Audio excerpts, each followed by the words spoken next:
Fidel Castro সম্ভবত ইতিহাসের একমাত্র রাষ্ট্রনেতা যাকে হত্যা করার জন্য সর্বাধিক চেষ্টা করা হয়েছিল। কিউবার গোয়েন্দা প্রধান ফাবিয়ান এসকালান্তের তথ্য অনুযায়ী সিআইএ এবং কিউবার নির্বাসিত বিরোধীরা ক্যাস্ট্রোকে মোট 638 বার হত্যার পরিকল্পনা করেছিল। এই হত্যা চেষ্টাগুলোর ধরন ছিল সিনেমার গল্পের মতো অদ্ভুত।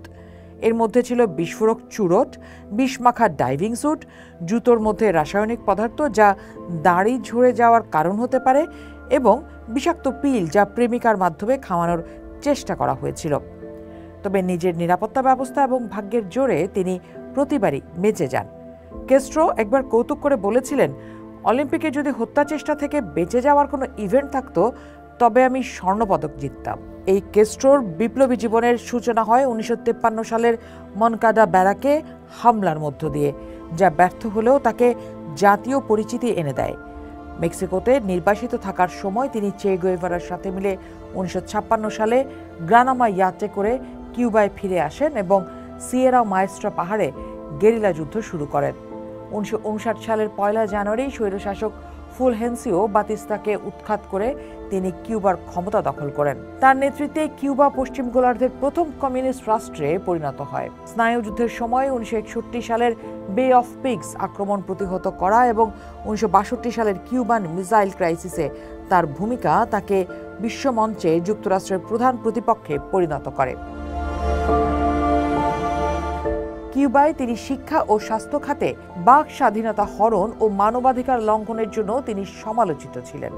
তরুণ বয়স থেকে যার পিছনে মৃত্যু ঘুরে বেড়াচ্ছিল, তার সেই মৃত্যু এসেছিল 2016 সালে 25 নভেম্বরে 90 বছর বয়সে। তার মৃত্যুর পর কিউবায় 9 দিনের জাতীয় শোক ঘোষণা করা হয়। ক্যাস্ট্রোর ইচ্ছা অনুযায়ী তার দেহ ভস্মীভূত করা হয়। এরপর শুরু হয় তার চিতাভস্মের এক ঐতিহাসিক যাত্রা, যা ক্যারাভান অফ লিবার্টি বা মুক্তির কাফেলা নামে পরিচিত। 1959 সালের বিপ্লব জয়ের পর ক্যাস্ট্রো সান্তিয়াগো ডি কিউবা থেকে হাভানা পর্যন্ত যে বিজয় মিছিল করেছিলেন, মৃত্যুর পর তার চিতাভস্ম ঠিক তার বিপরীত পথে অর্থাৎ হাভানা থেকে সান্তিয়াগো নিয়ে যাওয়া হয়।